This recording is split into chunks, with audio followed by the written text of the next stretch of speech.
ni rangi ya kijani kibichi. Kwa hivyo hivi kwamba kwa sababu hiyo mheshimiwa tumeandikisha hiyo statement na polisi wameconfirm, kisha mheshimiwa ameambiwa aondoke, aende akafanya kazi zake bunge na aende kuwakilisha watu wake kule Pokot, akiangalia nini kinachoendelea. Hayo ndiyo yaliyojiri leo. In summary, mheshimiwa has been coming here. This is the 4th time. He has not been arrested. He was only arrested and brought here. The question that was put to mheshimiwa on Friday was whether he owns 2 choppers and whether one of the choppers is white. Mheshimiwa's consent was sought to allow the police to go and take the photos of the 2 choppers. So the police went on Saturday. They only found that only 1 chopper of Mheshimiwa. So the police have confirmed Mheshimiwa does not have 2 choppers. 2, the question about the color of the chopper was very critical. In social media and all over, it was said that the chopper that was firing guns and arming bandits was white. On Saturday, the police have confirmed Mheshimiwa's chopper is green. It is not white. And therefore, they have got to go to look for the white chopper because it does not belong to Mheshimiwa. After that, they came because Mheshimiwa was not present. I was not present on Saturday. Wakil was present. That is the confirmation that the police have given us, and out of it, Mheshimiwa has been told they have no further questions against him. He has been released, not on bond. He is free to go and do his parliamentary work. He's free to go to Pokot to deal with his electorate. He's free as a free citizen in this country. That marks the end of this narrative. When we said that there was nothing, it was hot air, that's the position. You can say, Mheshimiwa, we are going home. Mheshimiwa, how do you feel? Your 4th time? It was a bit frustrating to begin with. And I think I want to thank our DCI for remaining professional. Because these stories were based on 2 things. One, they were based on malice. Malice that if a Pokot owns anything, he should not own at all. So let's create propaganda to bring down on my business. And that's point number 1. Now wifu ya kusema, why did Mheshimiwa bond watu wale 7 ambao they are being accused falsely? At why did Mheshimiwa bond them? Kwani aliwashikia bond? And all this story is hot air. Ya kusema ndege ya Mheshimiwa kuna ndege 2 na ndege hiyo nyeupe or that white chopper that is carrying guns all over the place, according to social media and those propaganda, now today has been brought to rest by the police. That's why I was called, because last week on Friday they said they're going now to look at do forensic examination of the 2 choppers, and first of all to say which one is ya Mheshimiwa, gani ya Mheshimiwa. So when they went there, they found number 1 that I have only 1 chopper, which is not white. It is green striped white. It is not white. And I think this propaganda, they are color blind. I don't know. They should know. Now I am very happy. That's what I'm saying. The police, who are being very professional, have now confirmed that white chopper is not mine. My chopper is free. My chopper is green striped, green and white, and that is what I was told today. And therefore, I'm happy. Why? Because the police this afternoon were able to see between propaganda, between social media and politics, which has been flying around. Wifu ya hakuna mtu anatarajia mtu wa Pokot ati anakuwa na chopa. Hakuna mtu anatarajia Pokot kwamba ni innocent. Can you imagine the boys who I bailed them out from Kitale law courts? According to our laws, everybody is innocent, extinguished by the DCI. So I'm very happy. Now that they have known very clearly, I don't own that white chopper. That is a mystery, that is a propaganda, and that is politics. I'm going home. Thank you. What are you going to do in terms of, you have a constituency in Pokot, Yes. an operation. Yes. What is your next move? I will be assessing. Of course, I'll be at home. I'll be in my constituency, so I'll be knowing what's going on. And if something bad will be going on, I said the other day here, with also my colleague Honorable Lote from Gachariba, we said we don't know how this operation is going to be, so we cannot talk about it now, because there are two types of operation that has happened in West Pokot. There is one called Operation Nyundo of the former President Moi, which was very bad, and that was the worst operation in the world. There's another second operation done by Kibaki, which was the best operation, where you bring army, because the problem there is socio-economic. Kibaki brought army, and then the army ended up building roads, they built bridges, they built hospitals, they even drilled water for our people in West Pokot. Maybe this government, the Kenya Kwanza government, maybe it will be like the one for Kibaki. So we are not going to talk about it now until when we see it on the ground. I'm going to my constituency, I'm going to my county to see maybe. And the one for Kibaki succeeded in terms of peacifying our community. So maybe this government has learned at least the two types of operations. So if these ones are going to do what, and I'm urging them, you have now gone, the Askaris have gone there, and they have seen these people have no alternative in terms of social economic. So build them schools. Let these children go to school. There is no school there. Build them hospitals. They are being massacred by tsetse flies, by mosquitoes. Build them hospitals. Build them water. These people are drinking even urine of a cow. It is very shameful in our 60 years of independence that parts of this country, somebody can still drink urine of a cow as water. Build them water, and these people will change. And I had proposed that let the army live with the people for more than 15 years, and that will change. So my brother Olale and the media, I'm very happy. So that's why we're saying we cannot say this is a bad operation or good operation. Let's give it time, maybe 1 or 2 weeks. Is when you pacify the people, then you can now be able to collect those what you call illegal guns. The way Uganda did, Uganda succeeded. Museveni succeeded. So maybe they will borrow Olale, that one for Museveni, and it will be a good thing. So we cannot say it's a bad thing.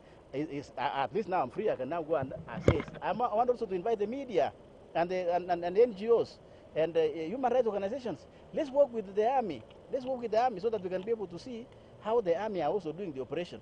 So, and I'm urging them, because you have given me an opportunity, I want to tell the army and government, please follow the Kibaki approach. Bring, if it is Samburu, bring them water, hospitals, roads. If it is Pokot, the same. Turkana, the same. These are human beings and they are Kenyans. Good brother. Let us allow Kachaliba and Pete to speak. Yes, yes, no problem. Thank you. I think today we have actually seen execution of justice, where Mheshimiwa has actually been allowed to go home, because what the DCI were doing, they were trying to get facts. And for the first time, I think I am questioning the information that is going around, because when we were here on Friday, they said Mheshimiwa has got 2 choppers. And to the levels of the DCI, not even to know what Mheshimiwa owns or not own is basically very wrong. For them to have even operated on the word of propaganda, to even state the fact that Mheshimiwa had got 2 choppers, it basically tells us that the investigation or the knowledge base of DCI is not right. So they can accuse you of owning things that you do not have. And I think this is not something that is new, because you see, if you go even to West Pokot, I think you will actually also see facts being distorted, just like they've distorted the fact that Mheshimiwa has got 2 choppers when he's actually got 1. When they distorted the fact that he's got a white chopper, when he's got a green strip chopper. So for us, I think, one, there's a lot of propaganda that is forming opinion. And I think it will be very difficult even for the media and for Kenyans today listening to me to be told that Pokots are not criminals. Can't be. Kenyans will not believe, because the opinion has been shaped to say that Pokots are criminals in this country. And I'll tell you, today I was shocked when somebody told me that the people that were killed in Isiolo were killed by the Pokots. Very plain truth that people have actually shaped their opinions, the fact that they want Pokots lynched. And they will always say, if a fish is hated, it is going to be accused of raising dust in the sea. And I think that is the case that is happening now in West Pokot, where everything is all about Pokots. And for me, even now, as we speak about operations, every Kenyan will attest to me. No Kenyan is thinking of operation in Turkana. No Kenyan is thinking of operation in Isiolo, where we've got deaths recently. No Kenyans is thinking of operation in Elgeyo Marakwet or Baringo. Everybody is thinking about West Pokot. Why? Because the Pokots are the only ones that are considered to be bad. But if I ask you a question today, who killed the people in Isiolo yesterday evening? Who killed the 2 soldiers in Turkana County yesterday night? Is it the Pokots? Nobody will want to say it's somebody else. And I think soon Pokots will be accused of causing deaths in Tana River or even in Lamu. I think that is something that is there.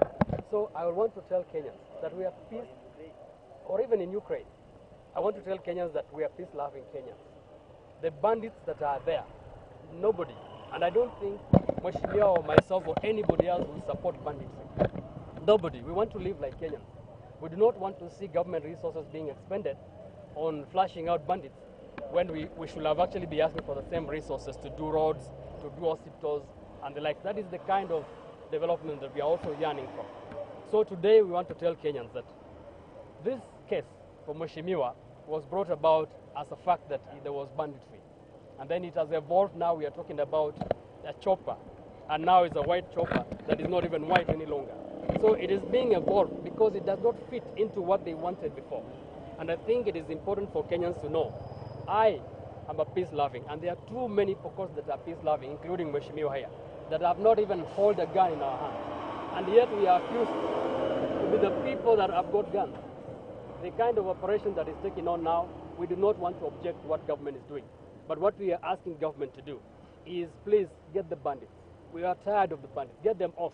But let the peace-loving Kenyans, let the peace-loving Pokots, let the peace-loving Turkanas, let the peace-loving Marakwets or anybody else stay peacefully. Because what we've seen in the previous, and we've got 29 operations of this nature, from the colonial government to the Kenyatta first government, to Moi government, to Kibaki government, and to the Kenyatta second government. These operations have never borne fruits. I do not want to doubt about this because it has not yet started. But I say if history is anything to go by, unless something is done differently like Kibaki did, we might find ourselves here, and yet spending resources to do what we are doing. So what I'm asking is, we are peace-loving. We love peace in this country. We are not bandits. Bandits are there, and we do not protect bandits. None of us has benefited from banditry, like it's been said, and none of us will want to benefit from banditry. What we are only saying is let the government, let the law take its course, let the bandits be taken away, and let the peace-loving communities stay without being terrorized. Because if we've anything to go by, we've seen of late photographs that cannot be shown to the main media of what is happening to the citizen, innocent citizens, including mothers and children. If that is shown to Kenyans, you will be shocked because there's a lot of atrocities that might be going on. But I want to ask, like Mheshimiwa say, let the media be allowed to go in. Yeah. Let the media be allowed. I'm actually asking for the media to be allowed because the media is an institution, the fourth estate, that speaks about what is happening. If the media is not allowed to go in there, then basically it tells you that a lot of bad things are taking place. So, thank you. Maybe just back to you, Johnson. You'll be here tomorrow for another matter. You want to talk about it? Let me tell you, lawyering needs people who have sworn to defend the rule of law. Few lawyers will take matters for such people like Mheshimiwa. I took an oath to defend my clients within the law. I took up the matter for the CS Matiang'i as my client. I did my job as an advocate. I'm now being summoned to appear to record a statement. Nowhere under the Advocates Act and the Evidence Act will an advocate be summoned to record a statement on behalf of a client. That is why when I came here in the morning, it is him who has to record a statement.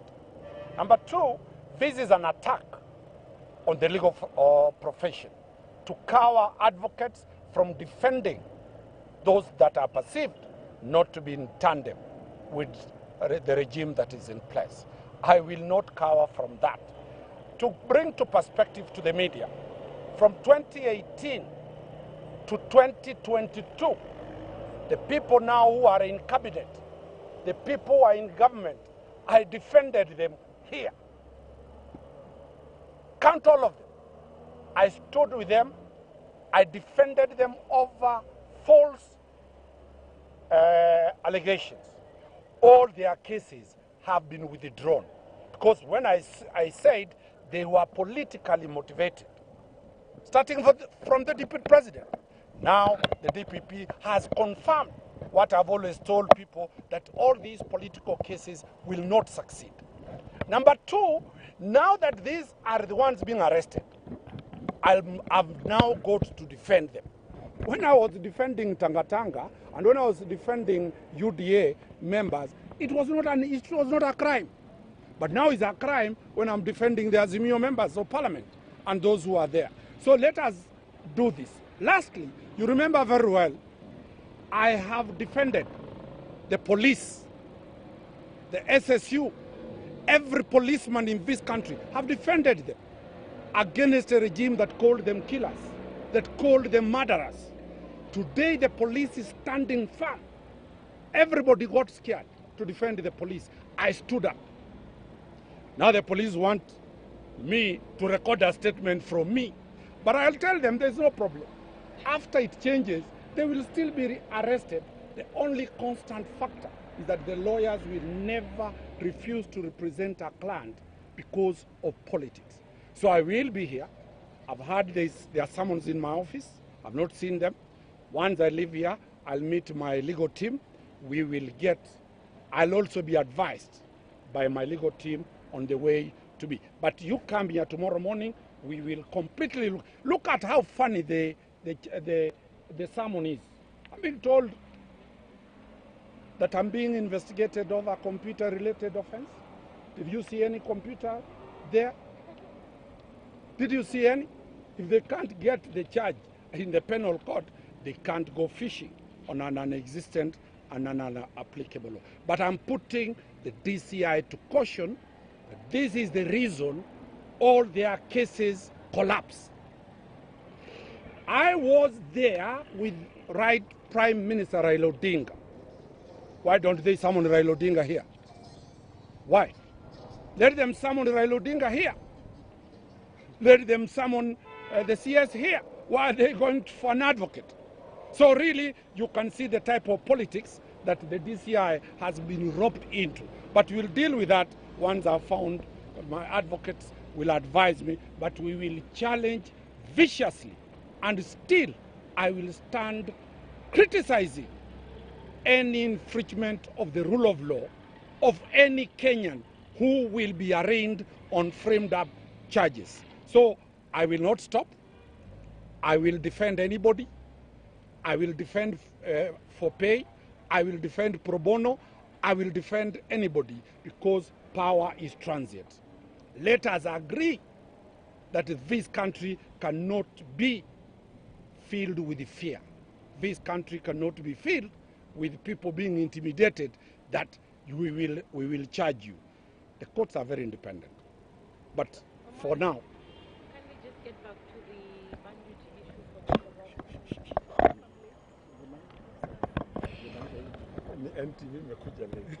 In summary, what happened for NTV, I think I'm only repeating for NTV. What happened Friday, we were told to come here for one question. We were asked about job.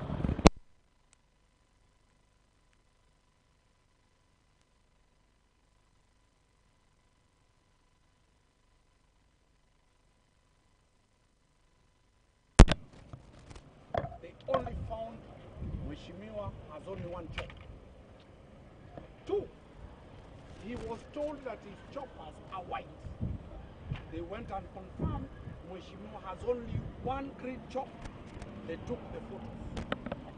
So because Mheshimiwa was not there, I wasn't there, council was there. Today we are to come at 10 for the report. But Mheshimiwa was in Parliament. So we came at 2, and the police have confirmed 2 things. 1, Mheshimiwa owns 1 chopper. 2, the color of this chopper is not white. And therefore, that is why Mheshimiwa has been told, go. That is exactly what happened. And he has written a further statement to that, confirming that only owns 1 chopper and it is not white. Only that. Thank you. See you tomorrow. Asante sana. See you tomorrow.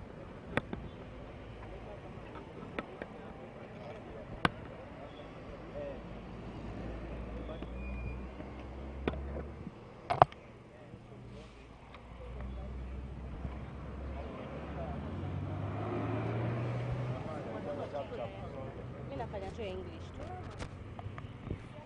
Hivi si mwingine basi. Okay, Kiswahili lazima mfanye. Ni siasa moja. Okay, ni siasa moja si lazima iweke.